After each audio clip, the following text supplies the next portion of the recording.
Welcome to the Stellar Vault. Say hi in the comments to awaken the archive. Then like, subscribe, and let the tale begin. The cratered ruins of Kavari 4 had been quiet for too long. That was never a good sign. Sergeant Lionel Harrison pressed his back against a shattered ferrocrete wall, his rifle steady despite the stench of ozone and burning metal curling through the air. Smoke twisted upward from the wreckage of what had once been a comms tower. Now it was a jagged stump, slagged down the middle by something that hadn't left scorch marks. Just absence. He glanced up. The sky was a pale bruise, pulsing with static from orbital interference. "Status," Harrison said flatly. "Still no signal bounce," Rutherford's voice came through his helmet. "And these relay guts are fried beyond salvage." "No orders coming," Harrison muttered. "We hold here and make the call ours." They weren't even supposed to be here. The 3rd Ironborn had been tasked with scouting the outer fringe of the fallen forward base. Check for survivors. Secure an abandoned comm relay. Low priority. No resistance expected. Except the enemy hadn't gotten the memo. "Movement," Byrne whispered, eyes wide as he crouched beside a buckled support column. The youngest in the squad, barely 19, still wore his rifle like it might bite him if he looked at it wrong. Harrison flicked his eyes toward Dirax, crouched across the alleyway behind a burned-out crawler. The corporal gave a single nod, grip tight on his repeater. "Keep it tight," Harrison said. "No heroics." Too late. A motion sensor chirped, a brief, high-pitched sound. "Shadows only," Byrne said, voice cracking. Then the first Vasquire dropped.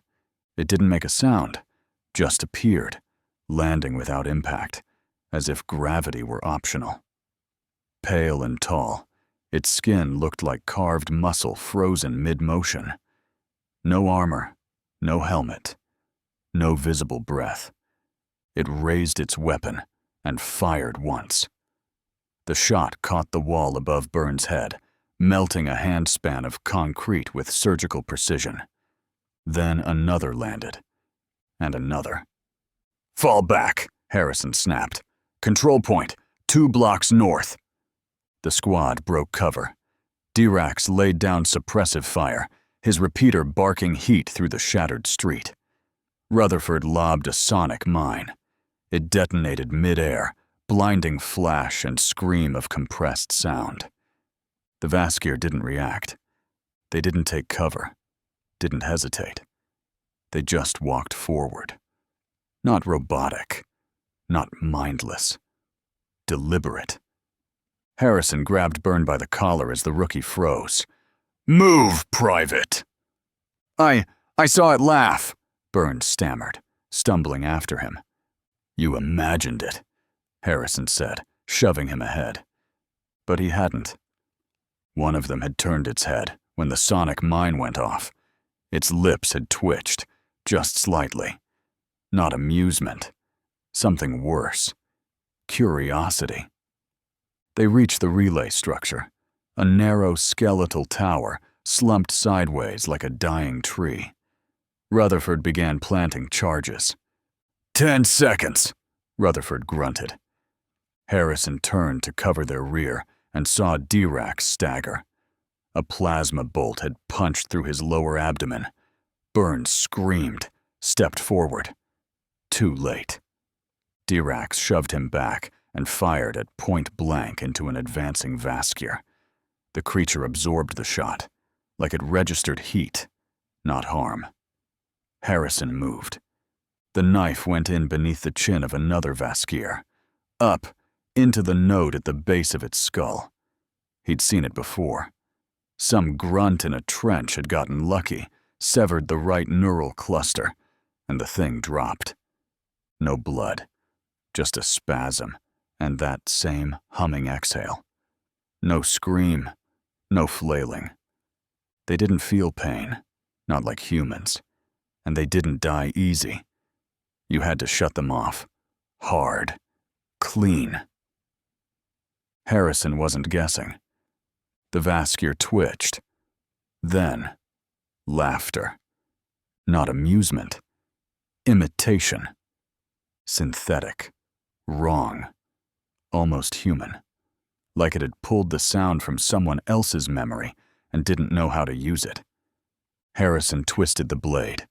The body collapsed. Rutherford triggered the charges.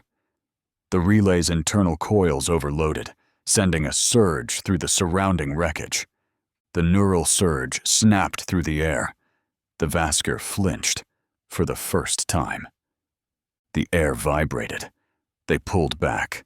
Tactical retreat, or a response to damaged neural links. Hard to tell. Dirac was on the ground. Blood soaked through his armor. Harrison dropped beside him, already knowing. Dirac looked up, one hand clenched around Burns' jacket. "Don't waste the rest of them, Sarge." Then his grip slackened. Harrison stood. The evac point was 2 blocks east. He dragged Rutherford with one arm, pushed Byrne ahead with the other. The structure behind them groaned as systems failed in sequence. They reached the extraction zone with minutes to spare. No one was there to meet them. No questions asked. No debrief. Just a half-empty shuttle and a pilot who didn't look back. Harrison dropped Dirac's ID tag onto the shuttle floor and took a seat. Nobody spoke. The medbay stank of antiseptic and burnt circuitry. Rutherford lay on a gurney, half-conscious. Burns sat nearby, blank-eyed, clutching his rifle like a child might cling to a stuffed animal. Harrison handed him the tag. Byrne looked up, startled. "You carry that," Harrison said. "Not for guilt, for memory." No reply. Just a slow, shaky nah. The mission report listed 3 confirmed enemy kills. The cost? 1 Ironborn dead. 1 wounded. 1 fractured. The relay was gone. The enemy's response patterns? Unknown. Far above the battlefield, aboard a Vaskyr command vessel, a different report was being processed. Unit Dirac sacrificed structural integrity to preserve lesser asset, one voice said. Unit Harrison disregarded escape timing to retrieve wounded, another added. They do not prioritize survival, came a third. They prioritize protection of their own. A pause. Then, these meat creatures die faster. Another voice, quiet, nearly hesitant. But they choose how they die. Somewhere in the dust of Kavari 4, the blood of the dead cooled. Harrison didn't sleep that night. He sat outside the field bunkers, sharpening the same knife he'd used to kill the laughing Vaskyr. He didn't say a word. Words were useless. The silence remembered for him. They gave Harrison a bottle of water, a data pad, and a new objective. That was it. No commendation. No mention of Corporal Dirac. Just a quiet clerk in a clean uniform, sliding a mission brief across a steel table like it was a cafeteria tray. Harrison sat still in the debrief room under flickering lights that hadn't been serviced in weeks. The walls were concrete gray, same as the last 3 outposts. A fan hummed somewhere overhead, pushing heat in a room that didn't ask for comfort. 2 UTF intelligence officers sat across from him. Their sleeves were too clean. They didn't smell like smoke. They used words like extraction loss and combat efficiency ratios. Relay was partially recovered. 3 Vaskyr units neutralized. The tech team has flagged this op as moderate success, one of them said. Harrison said nothing. The confirmed KIA was Corporal Dirac, the second officer added, barely glancing at the name on his pad. Reassignment order will follow within the cycle. Dismissed. Harrison stood, took the data pad, and left without another word. No one mentioned Dirax's tag. No one asked who carried it now.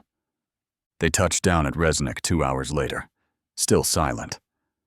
Outpost Resnick had been built fast and under fire.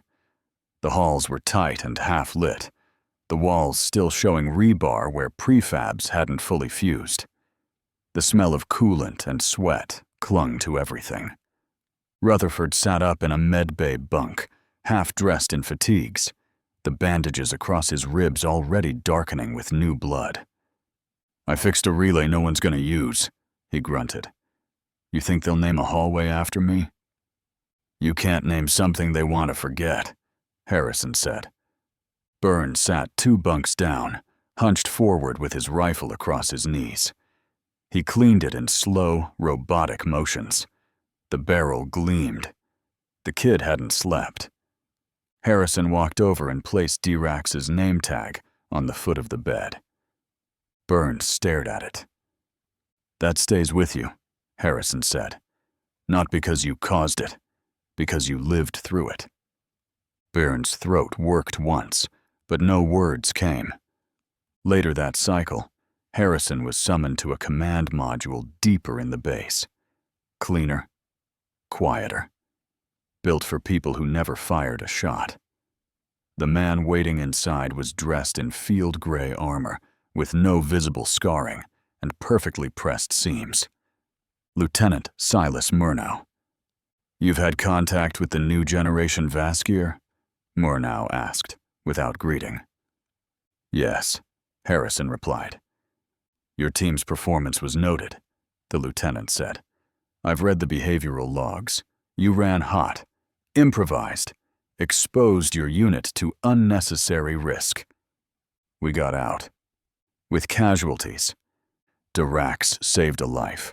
You call that a casualty?" Murnau didn't flinch. "I call it inefficient, but effective, which is why you're going in again." He tapped his console and turned the screen toward Harrison. A schematic flickered on. Tall towers, strange organometallic structures, data nodes the size of drop pods. "Target, Vaskire Gene Forge 3A. Deep behind active lines." "What's the objective?" "Sabotage regenerative sequencing. Slowing down their resurrection cycle could buy us weeks. And the survival odds?" Murnau didn't answer. Back into the barracks, Rutherford was half-dressed again, testing a field disruptor unit with shaking fingers. "You're not cleared for combat," Harrison said. "And if I wait to get cleared, they'll assign me to some support team that never sees daylight," Rutherford replied. "Screw that. I'm going." Byrne didn't hesitate when Harrison asked. "If I don't go," the young private said quietly, "then Dirax died for a scared little kid. I'm not letting that be true." The armory buzzed with low, silent tension. Their new kit included reinforced cloaks to scatter thermal imaging, short-range anti-node charges, and knives with EMP tines laced along the edges. Gear for one mission, and not much after. Harrison kept his old blade, the one that cut down his first Vasker. Rutherford rigged the disruptor himself. 30 seconds of blackout. If we time it right, it'll keep their cores from sinking. Byrne pulled out a combat shiv and carved into the inside of his wrist guard. D1, Dirax. First to fall. Harrison said nothing, just watched, then nodded. They boarded the drop pod in silence. No goodbyes, no speeches. The crew chief didn't ask for call signs, just locked the harness clamps and left them in the dark. "You know what I hate about suicide drops?" Rutherford muttered. "No ceremony," Byrne guessed. "Exactly. No chance to be dramatic. Just bam, and we're meat." Harrison looked at them both. "If you die down there, don't waste it. Buy us inches." The pod vibrated. Launch initiated. In orbit, aboard a Vaskier dreadnought, something watched. Footage played in fractal segments, frame by frame. The image of Dirax shielding Byrne. Harrison dragging Rutherford, Byrne screaming while firing into shadows. They react outside predictive logic, a voice said. They remember death as value, another replied. A tall Vaskier, marked with command glyphs, stepped forward. Begin embedding fragments into the next set. Let them remember loss. A pause. Then, let us see if the weapon they call grief breaks them or makes them. Above Nerith Delta, the pod screamed into the lower atmosphere, slicing through turbulence, fire clinging to the hull. Its target, Vaskire Gene Forge 3A, buried deep in ice, far from help, closer to extinction. Inside, Harrison felt the hum in his bones. Byrne's head was down, lips moving. Maybe a prayer. Maybe a name. Rutherford clutched the disruptor against his chest like a lifeline. The ground rose fast, and through the roaring silence of a drop that might be their last, Harrison's voice was steady.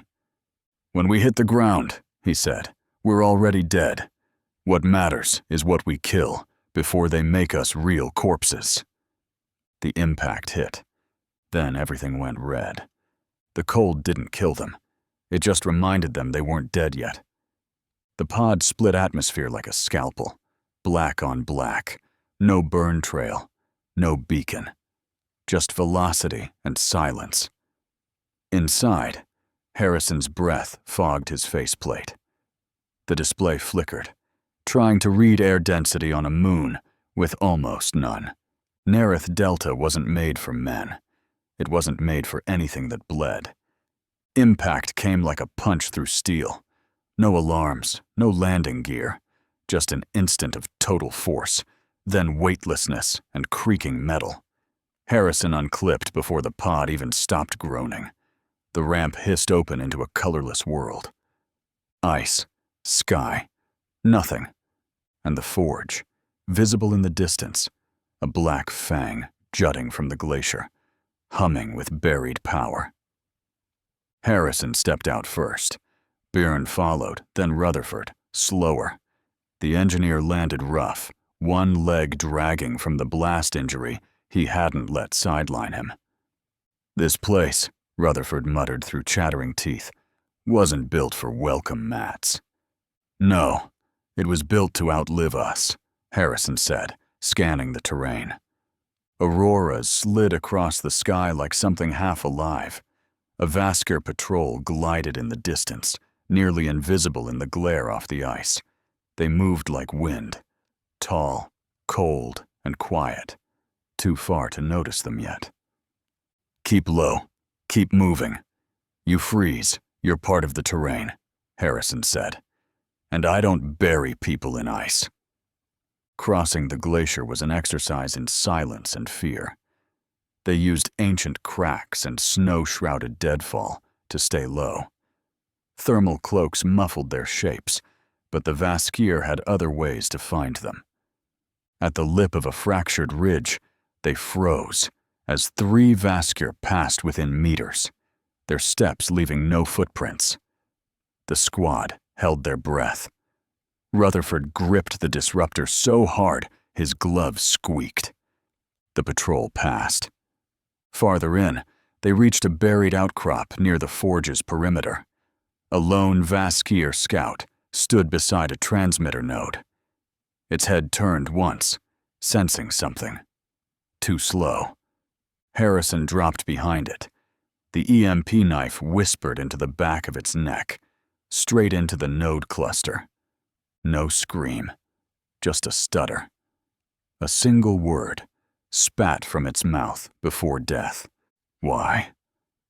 Harrison yanked the blade free. The body folded like cloth. They're not reacting as fast, he muttered. Either we're better, or they're changing. Rutherford hacked the outer panel of the forge using a jury-rigged splice of Vaskier biofiber and stolen data rods. The locks hissed open. They slipped inside. Forge 3A wasn't a factory. It was a cathedral.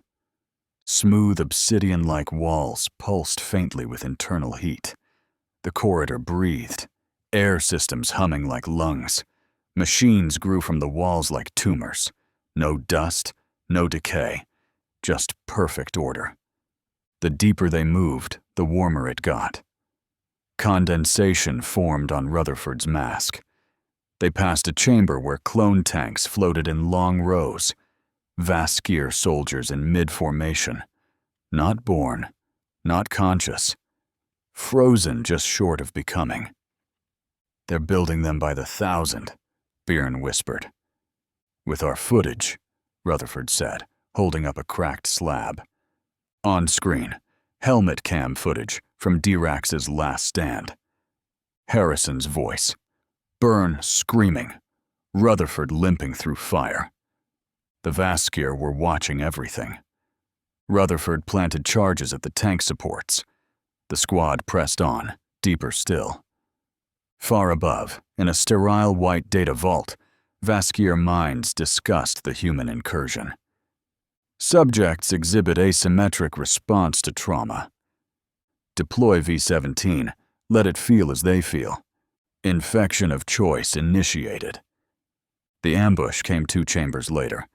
It wasn't a standard kill team. These Vaskier moved differently, slower, hesitating. Leading them was one unlike the rest. Unit V-17. Its body was Vaskier, the height, the build, the silence, but its face was slightly asymmetrical. The mouth didn't sit perfectly straight.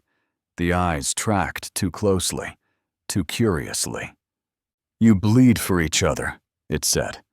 "I've been told to understand why." Then it opened fire. The squad scattered. EMP mines lit the corridor in pulses of blue. Harrison dropped 3 Vaskier in precise shots, clearing the flank. Rutherford dove into cover, bleeding again. Byrne screamed as a shot grazed his shoulder, spun him to the ground. Harrison moved to cover, but V-17 stepped between him and Byrne. "Leave him. Complete your exit." That is what command would do. Harrison didn't move. Instead, he stood over Byrne and didn't raise his weapon.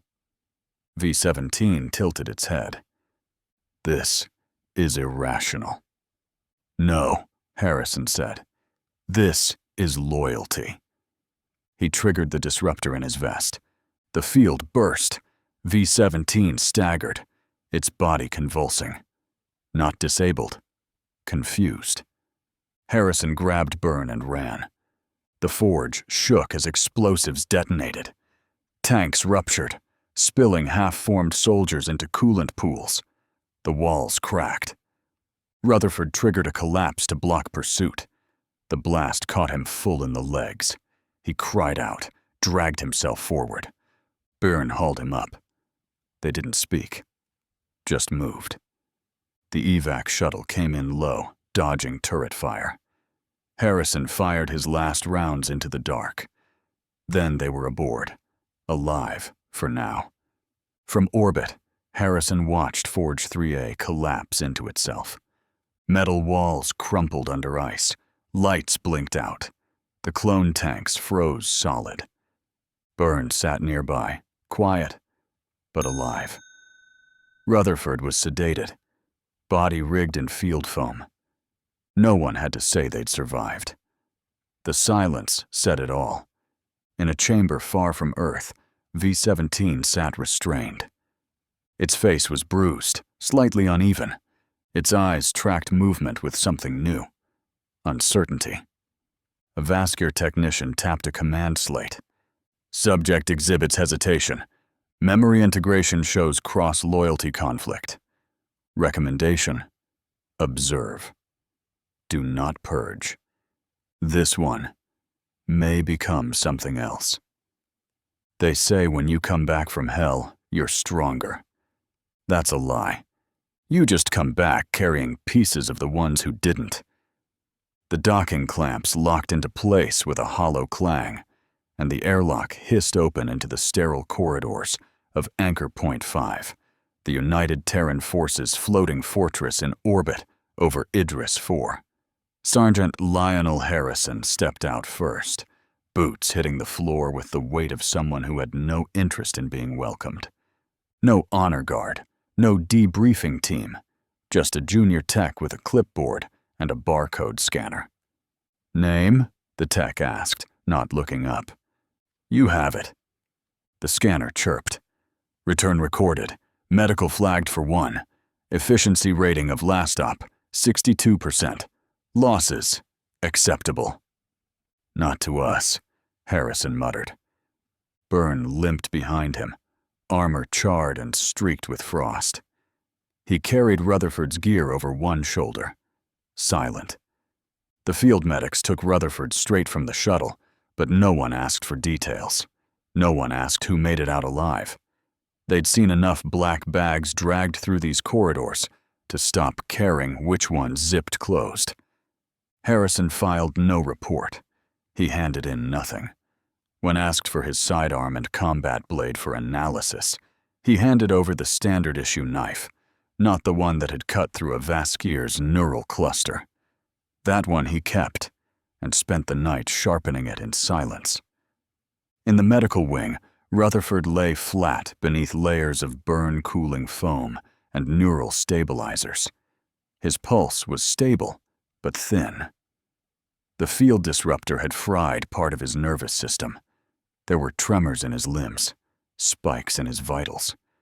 The doctors weren't sure if it was pain, malfunction, or just something no one had a name for. Harrison left a scratched datapad on the table beside him. Inside were audio clips, ripped from comm logs, filtered and cleared. Dirax's voice, from a dozen different missions. "Stack left. I'll breach."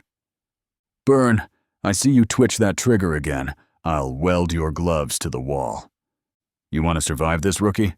Stand behind me." Byrne stood in the doorway, watching. He had sewn Dirax's name tag onto the chest of his uniform, right over his heart. The kid hadn't said much since the forge, but now, finally, he spoke. "He was always saving me, even before I knew it," Byrne said, voice hollow. "I only want to be worth that, even once." Harrison said nothing, just nodded once. Far from human orbit, the Vasquier Nexus Citadel glowed like a frozen brain in the void, pure geometry and light. Inside, minds that were not truly minds debated strategy. Adaptive Unit V-17 shows anomalous behavior, hesitation, conflict. Result of contamination, human proximity. Terminate the experiment. Negative. Preliminary data indicates unpredictability yields kill chain gains. Order will erode. Then reinforce order through elimination. Begin V-17 purge sequence. Cold agreement.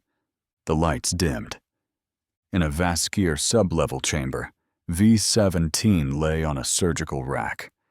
No restraints were visible. None were needed. Neural stasis had frozen its limbs. A single command slate blinked softly on a podium nearby. Delete memory core. Confirm? Yes, no. A technician, smaller, newer, incomplete, hesitated. It had observed the footage from the forge. It had watched Harrison stay behind to shield his men. Watched Byrne disobey orders to carry the wounded. Watched V-17 fail to fire when it had every advantage. Not inefficient, the technician murmured. Not failure. Alternate logic. Recursive. V-17's eyes snapped open. It remembered how Harrison had moved, how he had shifted weight before striking. The timing. The straps broke. So did the technician's neck. No alarms sounded. The Citadel hadn't expected internal rebellion. In the darkness of the lower levels, V-17 crouched in an abandoned maintenance corridor and picked up a shard of plating. With one hand, it scraped a crude symbol into its forearm, a mark resembling a human squad sigil. 4 lines, intersecting like a unit patch. Then, beneath it, one word, Y. Back on Anchor Point 5, Harrison sat alone in the squad quarters. He had turned down sleep, food, medical scans. Instead, he stared at the cracked combat knife resting across his knees. His private comm line chirped, an unauthorized signal. Not from UTF Command. No traceable source. He opened it. A visual, low-res, shakily encoded, filmed from a high corner of the forge chamber. The angle was Vaskier, recorded through a synthetic eye. It was him, Harrison, refusing to leave Byrne, shielding Rutherford, holding a blade to V-17's throat, and not killing it. Then, a voice, distorted, mechanical, trying to mimic human intonation. You, save. Not for you, for them. The feed cut out. Byrne, sitting nearby, glanced over. Was that? Yes, Harrison said quickly. He closed the file and wiped the signal trace. He stood and looked out the viewport toward the dead moon below. They're starting to think like us, he said. That should scare the hell out of someone. Command? Byrne asked. No, and that's the problem. Lieutenant Silas Murnau delivered the next orders in the command amphitheater, as casually as if he were assigning a route sweep. New target, Kepler Trench Network, underground stronghold, high thermal bloom. Vaskier are consolidating. We hit them before they re-establish. Underground? Harrison asked. That's containment, not a battlefield. They're broken, disorganized. No, Harrison said. They're quiet, and quiet Vaskier aren't dead. They're thinking. Murnau waved the concern away. Your squad leads the first wave again. You've proven efficient. We're not a squad anymore, Harrison said flatly. Rutherford's down. We're 2 men. Then find someone else. Byrne stepped forward before Harrison could stop him. I'll go, he said. We're not finished. Harrison turned to Murnau, jaw tight. We don't need a replacement. We need time. Murnau considered that for a moment. Then, with the same emotionless cadence, he replied. Command has a few logistical delays to process before deployment. Atmospheric interference, trench mapping, carrier lanes. 10 to 15 days. A pause. Don't waste them. Silence followed. Byrne didn't flinch. Harrison didn't thank him. Because this wasn't a favor. It was survival. Meanwhile, on a hidden moon near the Kepler vector, V-17 accessed a stolen terminal. Human footage played across its screen. Harrison. Byrne. Diracs. The sound of gunfire and breath and sacrifice. V-17 adjusted its voice modulator, mimicked tones, replayed memory fragments. Behind it, a transport burned across the stars. A Vaskier dreadnought, headed for Kepler. V-17 would be there too, just not in the way they'd expect. They took the time Harrison asked for, not granted out of mercy, just enough bureaucratic wiggle room for command to claim atmospheric recalibration and carrier remapping. 10 to 15 days. That's what he'd bought them. Not for rest, for sharpening. And none of them wasted it. In the lower gym bay, Sergeant Lionel Harrison ran combat drills alone, a weighted blade in each hand. He carved invisible targets from the air, step by step, breathing slow, body moving with machine precision. Not standard UTF patterns. These were Vaskier movements, Tall arcs, low reversals, overcommitted strikes, followed by precision pivots. He had memorized them, rewatched footage from Forge 3A until he knew their rhythm better than his own, especially V-17. The moment of hesitation, the pause, the shift in its stance that wasn't strategic. It was human. They had told him it was a glitch. He knew better. He refused new gear from logistics. When a requisition officer handed him a freshly forged combat knife to replace his damaged one, Harrison didn't even answer. Just stared through him until the man backed away. "You don't issue a man's soul," he said. "You carry it, or you bury it." In the medbay, Specialist Rutherford leaned upright in his bunk, hands trembling as he tapped a stolen Vasquier uplink note against his datapad. He looked half dead, bags under his eyes, skin pale from stim withdrawal. But his mind hadn't dulled. "Movement over mass," he muttered. "They don't track weight. They track speed, linearity, simplicity, predictable noise." The Vasquier prioritized patterns. Patterns made them efficient. But confusion? He grinned weakly. "Let's confuse the hell out of them." He sent a sealed file to Harrison. No commentary, just schematics and a note. "Adaptive pulse trap. Adapted. Don't step left. You'll see why." Byrne had stopped speaking much. He'd moved into Dirax's old bunk. Didn't ask. Didn't mention it. Just carried his gear there and started rebuilding himself from scratch. Simulations, blade drills, recoil tests. His kill scores improved with brutal speed. He started mimicking Harrison's grip angle on his rifle, his knife draw, his reload timing.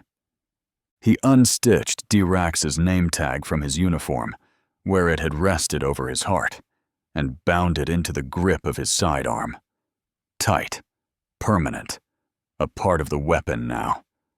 Harrison watched him for a moment and thought, he's not mourning anymore. He's modeling. That's how Ironborn are made. Rutherford sent another report, encrypted, buried in the relay systems under false tags. Inside were Vasquier metadata fragments recovered from drone cores at the Forge. One caught Harrison's attention, a non-standard icon, burned into multiple data logs. Not Vasquier script, not UTF. A crude mark, 4 lines intersecting in a grid. It wasn't just a signature, it was a squad tag. Harrison didn't forward it. He didn't speak to command. He just stared at the symbol. Then rewound the footage of V-17 again. That moment. The hesitation. The doubt. "That's worse than fear," he muttered. "Doubt spreads." The call came quietly. No alert. No siren. Just a message slipped under the door, figuratively speaking. "Deployment confirmed. Kepler Trench, Section Delta 5. Operatives, Sergeant Harrison. Pavitt Byrne. Insertion, cold drop. No comms, no escort. Forward recon. No applause. No fanfare." Rutherford was still grounded, body wrecked, nerves frayed. But his eyes were sharp when Harrison came to visit.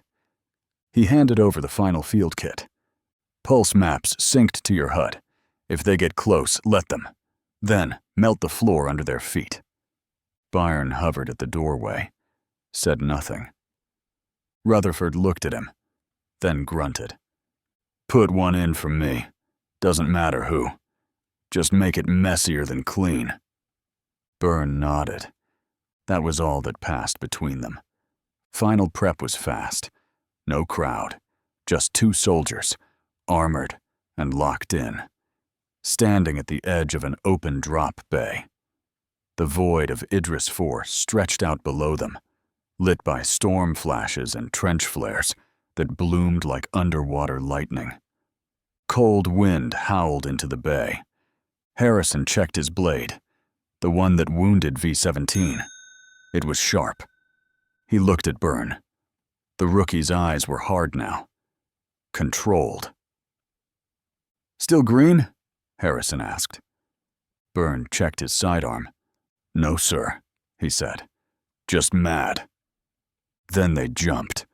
The void swallowed them whole. And as the black wind screamed around them, Harrison spoke only once, not into comms, just into the dark. "We prepared for 2 weeks. Now we make up for the delay." A pause. One corpse at a time. The deeper they went, the more it felt like they weren't just underground. They were inside something, and it was waiting to close. The drop into Kepler Trench was frictionless. Stealth casing, no flare, no comms, just a coffin-shaped pod slicing through black air into darker rock. Harrison landed in a crouch, pulse steady, rifle raised. Byrne landed seconds later, silent and low, scanning left, then right. Silence. The trench corridor was old, older than war, maybe even older than the Vasquire. Scarred with metal decay, half consumed by tech growths that pulsed faintly like veins. Everything smelled like burnt ozone and frozen copper. Motion sensors pinged nothing. Byrne adjusted his scanner again. "Ghosts," he muttered. "We don't hunt ghosts," Harrison replied. "We clear them." They moved deeper. The walls felt alive. Fibrous veins of Vasquire tech coiling through the stone like roots. Lights flickered beneath them, responding to their steps. "They're not building trenches," Byrne said. "They're growing territory." Harrison didn't answer. He just nodded and raised his weapon. The ambush came fast. Rutherford's pulse traps caught the edge of movement. A flicker, just too slow. Harrison shoved Byrne behind a collapsed bulkhead as 3 Vasquire units broke from the shadows, weapons drawn. No warning, no chatter. But Harrison wasn't surprised. He dropped the first with a precise headshot, rolled low to flank left. Byrne lit up the second, switching to burst fire to preserve ammo.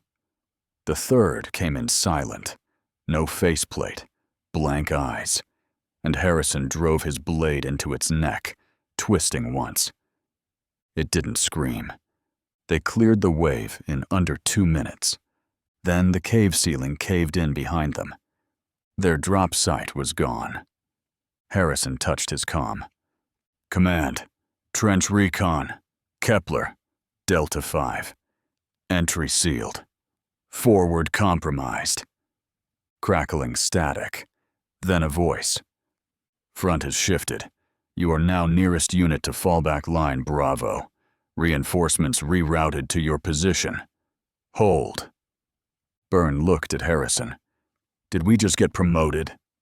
"No," Harrison muttered. "We just became the wall." They turned a broken junction into a kill box. Turrets from their own busted pods. Field generators lashed to the ceiling. Scavenged ammo and a dead Vasquire's blade melted into spike traps. Every inch mattered. 3 squads trickled in over the next 6 hours. Ragged, wounded, limping. None over 50% strength. Echo 7 reporting. Lost command during collapse. "Delta 2, combat ineffective. No medics." Harrison didn't ask names, just pointed and gave orders.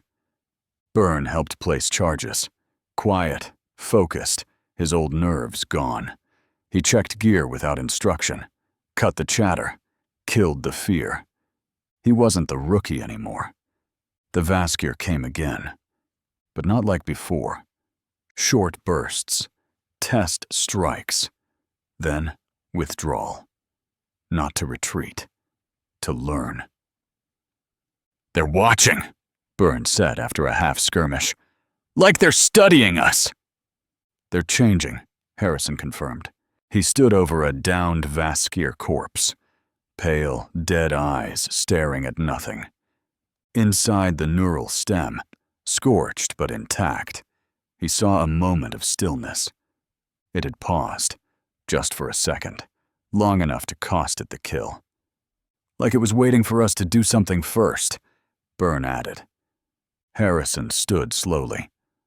"They're testing initiative logic, teaching themselves human hesitation patterns." "Why would they want that?" "To understand why we bleed," Harrison said, "and why we don't break."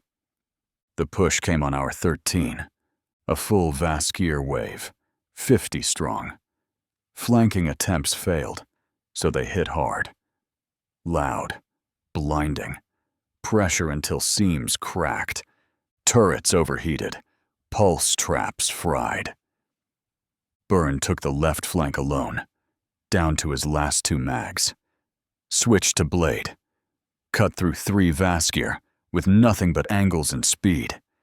Harrison's techniques, mirrored and evolved. He moved like someone who no longer feared dying, like someone fighting for ghosts.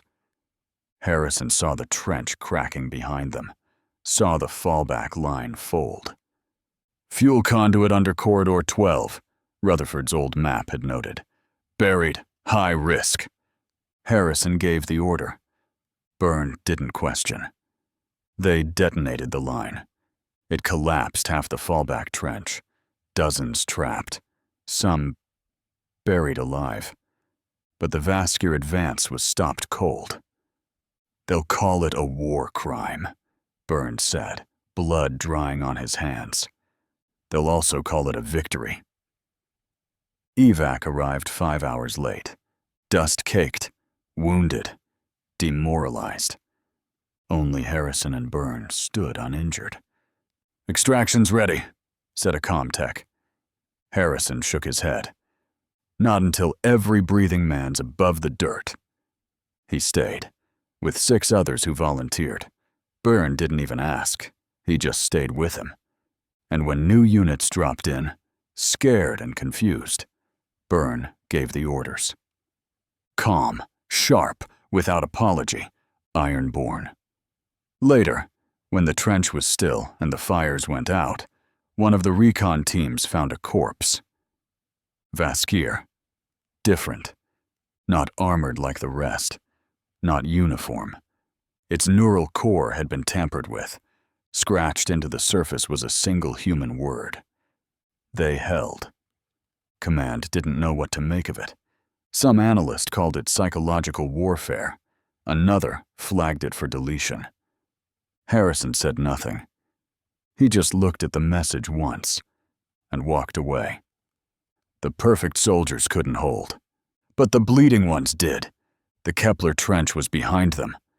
But the silence it left didn't feel like peace. The dropship creaked as it cut through the thin upper stratosphere, carrying scorched armor and men too tired to think about what they were breathing. Harrison sat across from Byrne, neither of them speaking.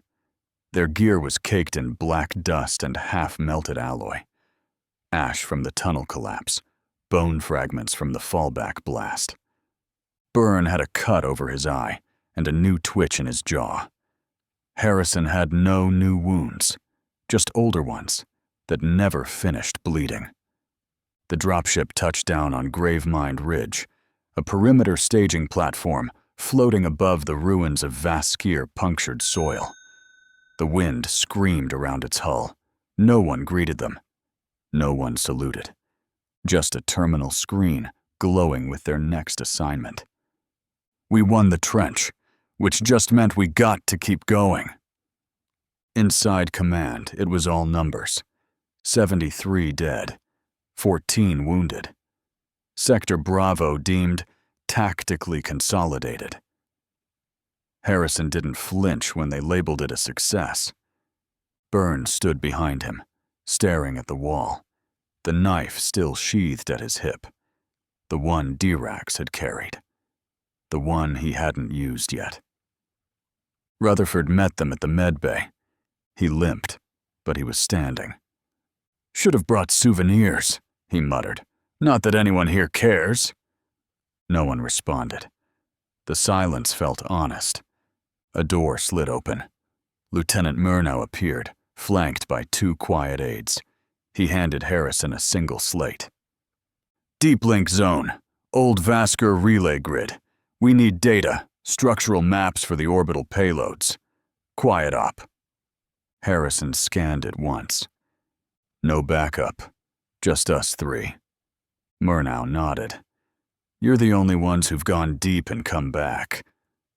Harrison replied, dry as ever. "If they're smart, we're already dead." Rutherford didn't miss a beat. "And if they're not, we'll be the ones to explain what did it." Before departure, Rutherford pulled up a new sequence of data.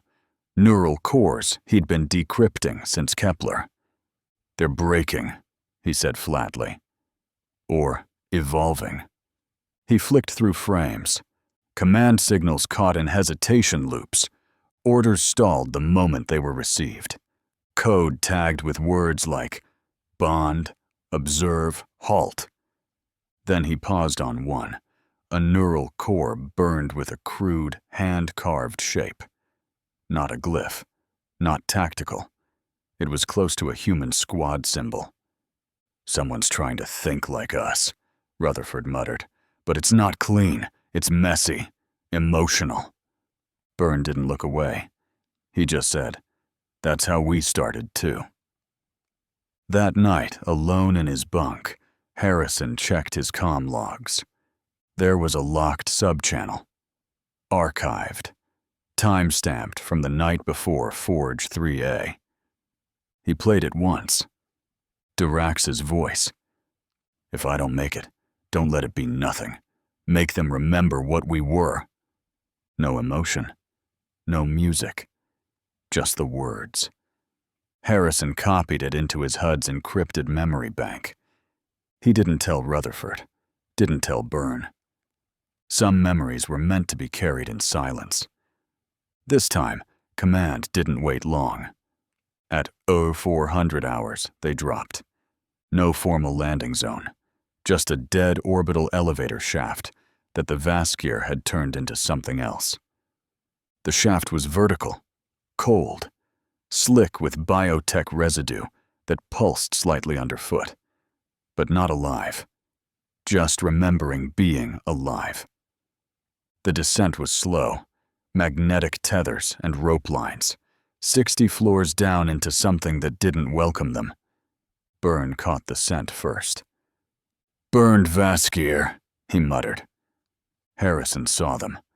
Bodies laid in clean rows. Executed. Neural nodes pierced. Not exploded.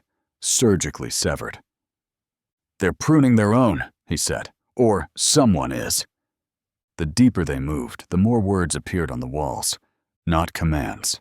Not glyphs. Stand. Stay. Look. Not written. Etched. Clumsily. Like someone trying to teach themselves how to write a foreign language. "Neurometric residue," Rutherford whispered as he scanned a wall with his portable field kit. "Not command pulses. These are personal uplinks. Singular." "You saying someone's down here?" Harrison said. "I'm saying something lives down here, and it's thinking alone." Movement flitted in the far end of the corridor. A silhouette. Gone before weapons could rise. But the corpses told the story already. Vaskier cut down by blades. Not plasma. Not remotely. Close quarters. Human style. "Whatever's killing them," Rutherford murmured. "Learned it from us." They reached the central relay node. It hummed gently. Waiting. Byrne knelt by the access panel, prepping the data tap. Harrison watched the walls. Then he turned and saw Byrne frozen, staring at something above. A symbol, drawn into the metal plating. Rough, uneven, shaky. It was Dirax's squad mark, the one Byrne had carved onto his own armor days ago. Harrison stepped forward slowly. "Lights off," he said. Byrne didn't question. They stood in the dark, silent, listening. And the walls breathed. "Whatever's down here," Harrison said quietly, "it isn't following orders anymore." The air inside the deep link zone pressed in like wet cloth, thick with the scent of oxidized metal and scorched circuits. No footsteps followed them, no breathing but their own. Rutherford whispered from behind, voice dry. "There's residual current here. Something's still feeding this node." Harrison's eyes narrowed. "Movement?" "No, but emotion. The neurometrics are hot, like memories still bleeding through the walls." Byrne didn't speak. He just lowered his rifle and tapped the etched emblem once with his fingers, as if making sure it was real. Then, from the end of the corridor, a sound. Not metal, not weapons fire. Footsteps. Slow, even, deliberate. Byrne raised his weapon again. "Contact!" Harrison didn't answer. He stepped forward instead. Out of the darkness came a figure, not stomping, not sprinting. Walking. It was tall, broad-shouldered.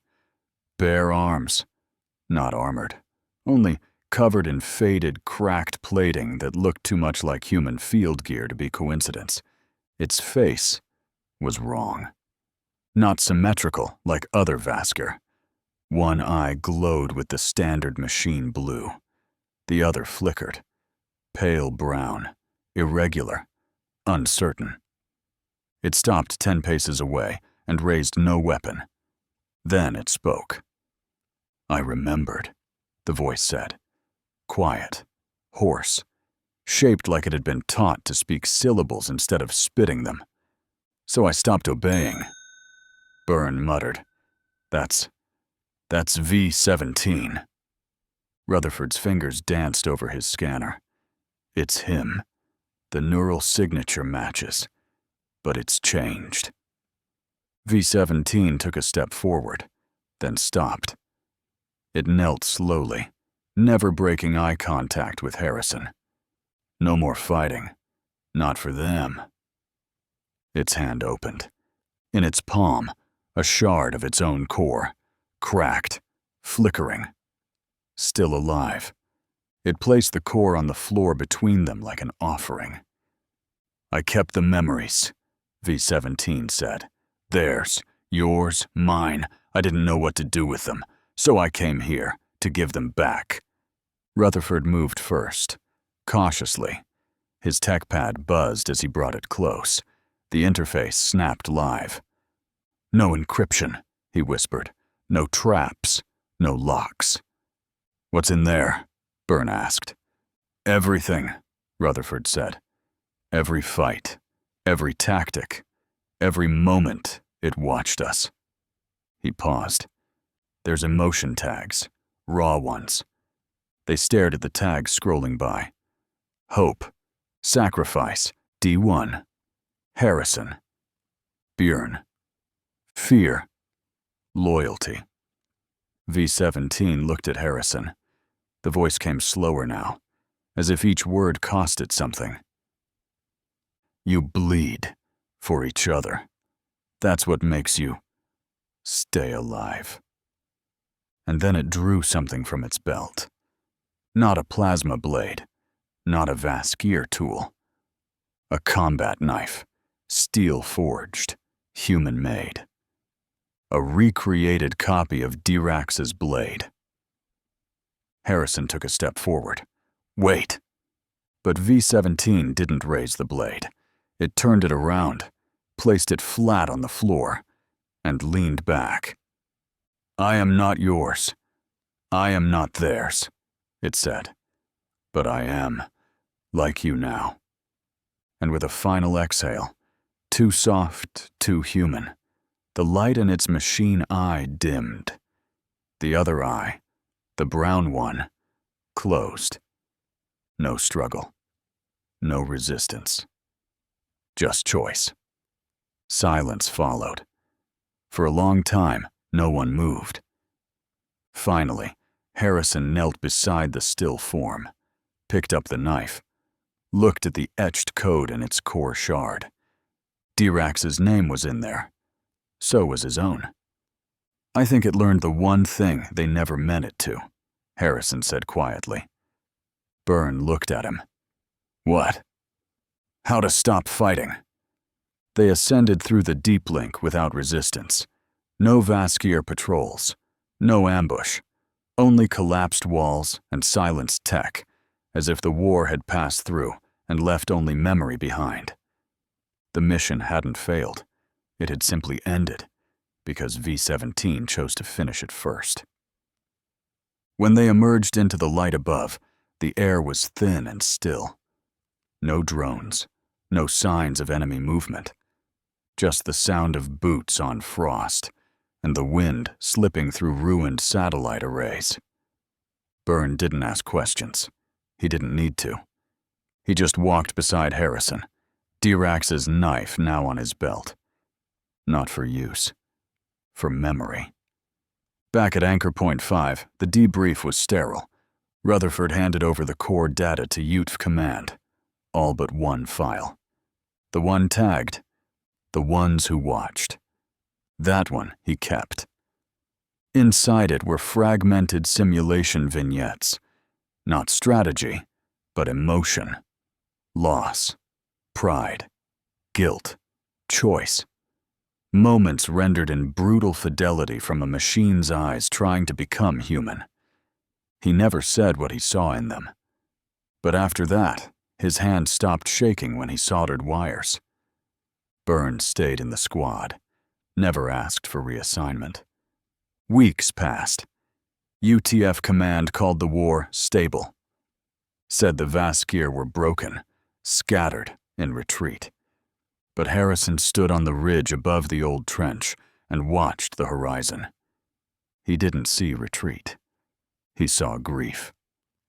"They're not running," he said to Rutherford. "They're mourning." Rutherford didn't argue. Grief and defeat looked the same from orbit. Byrne joined them, quiet as always. He didn't salute, didn't speak. He just looked out at the sky like he was waiting for something that wouldn't come. After a long pause, he asked, "You think we'll fight them again?" Harrison took a breath, slow and heavy. "We already are." Byrne nodded, then asked the one question that still mattered. "Think we'll win?" Harrison didn't answer right away. He looked down at the blade in Byrne's belt, not for killing, but for remembering. He thought of the silence in the trenches, of V-17's eyes, of Dirax's final words. He thought of the Vaskyr who learned how to feel and chose not to fight. Then he said, "We'll bleed. We'll hold. And maybe, someday, that'll be enough to stop it from happening again."